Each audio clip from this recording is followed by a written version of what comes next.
मेरा नाम राधिका है। वह औरत जोर जोर से रो रही थी, चिल्ला भी रही थी कि मेरा बच्चा मुझे वापस ला कर दो। मेरा बच्चा कहाँ चला गया?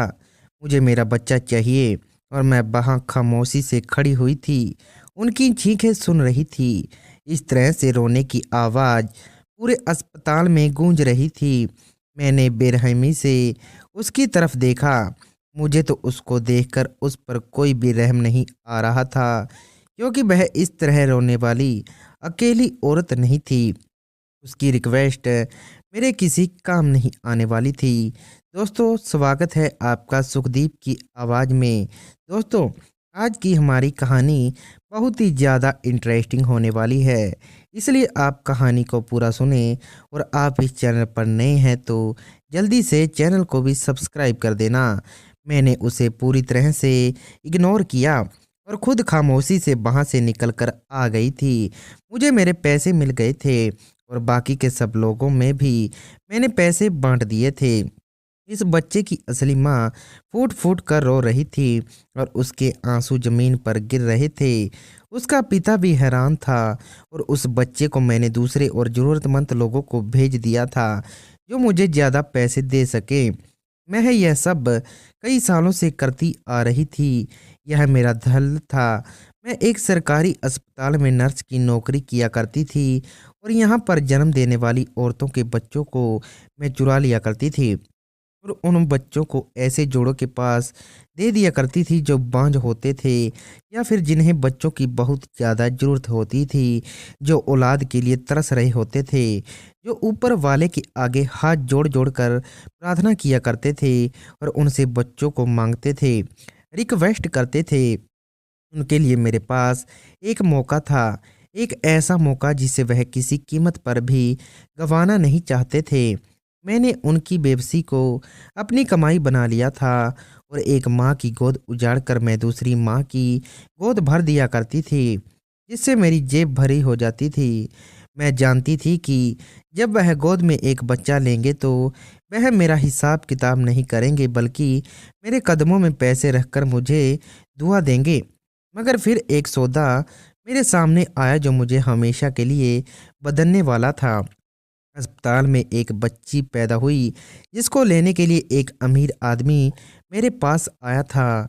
उसने मुझे लाखों रुपए देने का वादा किया था। उसको बेचने से मैं रातों रात अमीर हो सकती थी। आसमान पर बादल छाए हुए थे, तेज हवाई अस्पताल की खिड़कियां बज रही थी।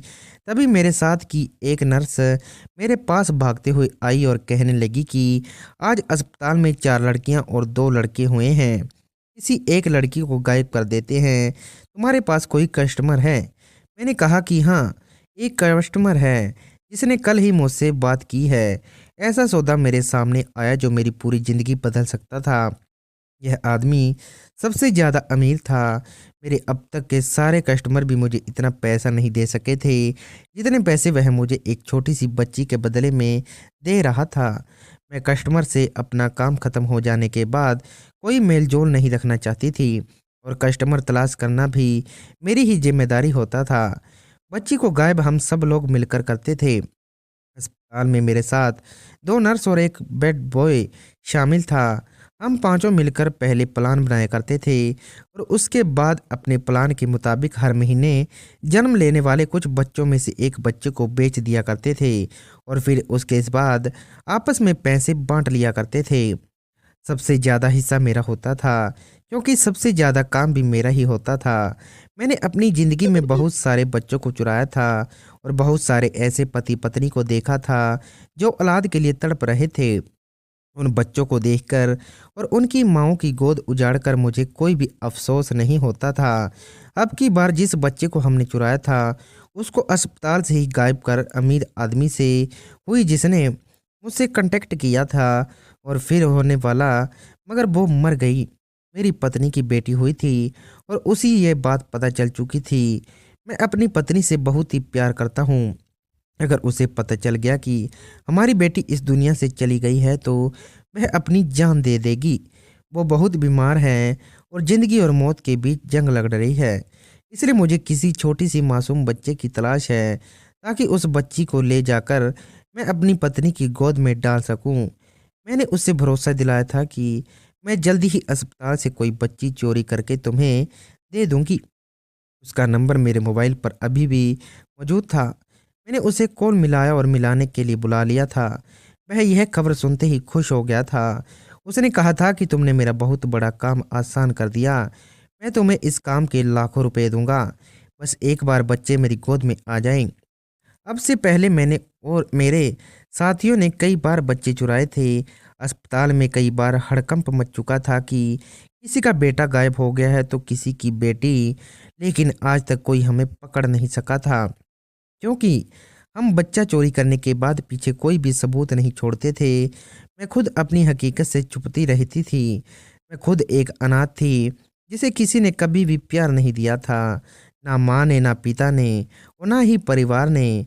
ना कोई ऐसा था जो मुझे प्यार से अपने गले लगा लेता। मेरा कोई भी नहीं था, और ना मैं किसी को अपना कुछ कह सकती थी। मैं 4 साल की थी तो एक औरत ने मुझे ताने कसने शुरू कर दिए थे। वो कहने लगी कि तू मनहूस है, तेरे माता पिता मर गए हैं। यह शब्द तीर की तरह मेरे दिल में अपनी जगह बहुत आसानी से बना लेते थे। ऐसा लगता था जैसे मेरे दामन पर कोई दाग लगा दिया गया हो, जैसे मैं दुनिया में आने से पहले ही किसी अंधे के जुर्म की सजा पा चुकी हूँ। मैंने उस दिन सोच लिया था कि इस दुनिया में कोई किसी का नहीं होता। हर इंसान खुद अपना रास्ता बनाता है, खुद अपनी किस्मत लिखता है, खुद को ही अपनी जंग लड़नी पड़ती है। मैंने भी यही फैसला किया था कि मैं कमज़ोर नहीं बनूंगी। मुझे किसी की हमदर्दी की ज़रूरत नहीं है। मैंने कई रातों और दिन फुटपाथ पर सोकर गुजार दिए थे। कई दिन मैं भूख प्यासी रही, मगर मुझे किसी ने भी एक्सेप्ट नहीं किया था, और ना ही किसी ने पसंद किया था। हर गुजरते हुए दिन के साथ मेरे अंदर की मायूसी और ज़्यादा गहरी होती जा रही थी। मैंने हर किसी का दरवाज़ा खटखटाया, मगर हर तरह से यही शब्द सुनने को मिले, जाओ यहाँ से, भाग जाओ। तुम्हें देने के लिए हमारे पास कुछ भी नहीं है। मैं अगर किसी दुकान के बाहर खड़ी हो जाती तो दुकान का मालिक भी मुझे डांट कर भगा दिया करता था। कभी किसी होटल के कोने में खड़े होकर खाना खाते हुए लोगों को तरसती भरी निगाहों से देखती, और अगर किसी के आगे हाथ बढ़ा देती तो लोग मुझे गंदगी की तरह हटा दिया करते थे। मेरी किस्मत में ना तो मोहब्बत थी, ना कोई सहारा था, ना माता पिता थे, और ना ही किसी बहन भाई का साथ था। मुझे आज भी वह बात याद है जब मैं बारिश में भीगती हुई सर्दी से कांप रही थी और एक बंद दुकान के आगे दुबक कर बैठ रही थी। मैं कई दिनों से भूखी थी। खाली पेट होने की वजह से मेरा बदन कमज़ोर हो चुका था।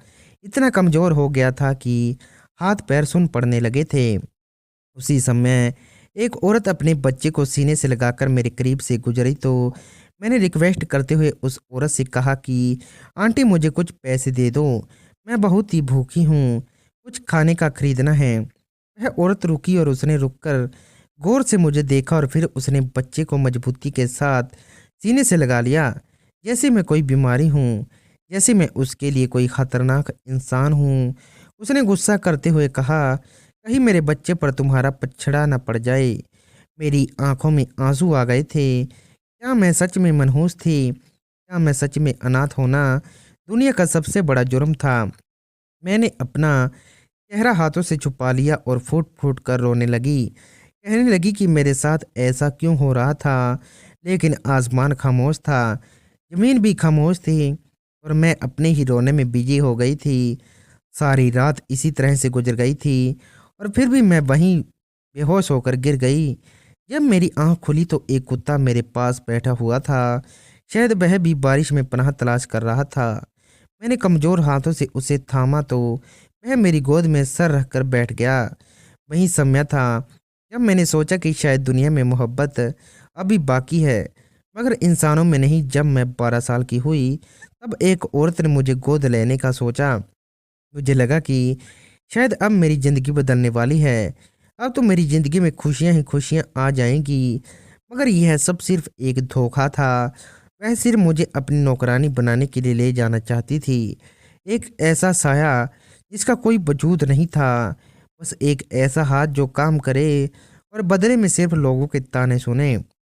मैंने जब यह सच्चाई जानी तो मेरे अंदर एक नफरत सी पैदा हो गई थी। शायद अनाथ होना सबसे बड़ा जुर्म है, शायद बेसहारा होना दुनिया का सबसे बड़ा पाप है। मुझे वह दिन याद है जब पहली बार मैंने इस औरत के साथ उसके बड़े से घर में कदम रखा।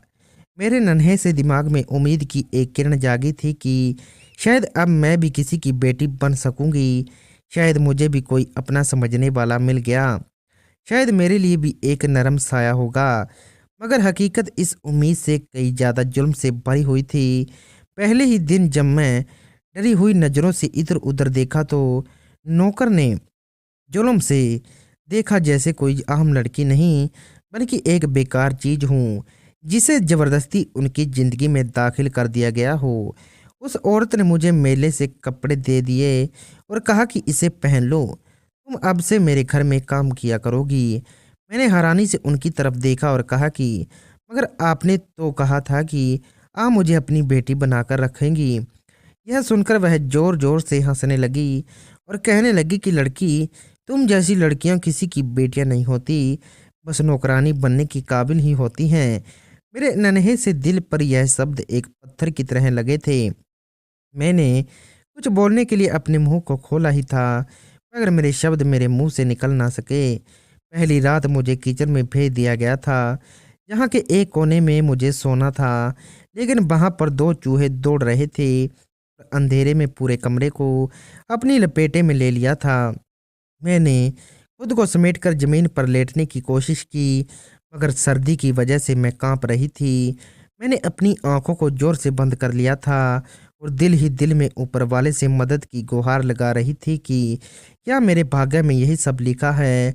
अगर ऐसा ही है तो ऊपर वाला मुझे अपने पास बुला ले।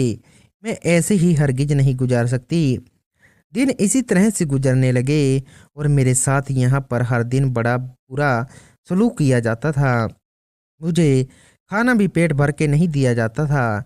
जो दूसरे लोग छोड़ दिया करते थे वही खाना मुझे दे दिया करता था।